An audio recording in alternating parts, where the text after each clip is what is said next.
Welcome back, chess fans. Today we are looking at an absolutely unbelievable position. White is down in exchange, and black just played their rook down to the b8 square, attacking our pawn on the b file.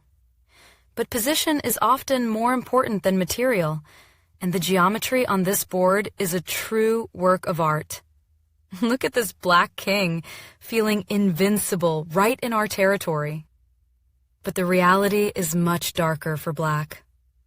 Let us look closely at this unbelievable pawn geometry forming a cage around the enemy king. The king sits on the c5 square, but where can it actually go? Our pawn on the edge of the board takes away the b6 square.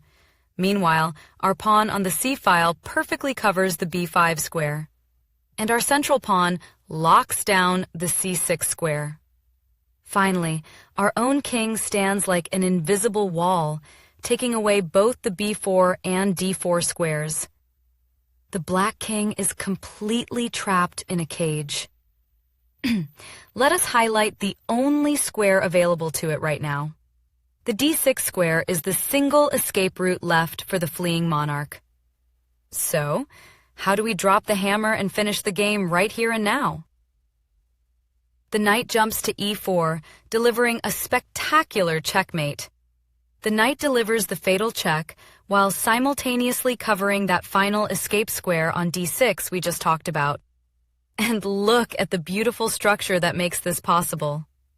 The pawn structure is a perfectly linked chain. The pawn on b3 protects the pawn on c4, which in turn protects the pawn on d5, all anchored perfectly by our king.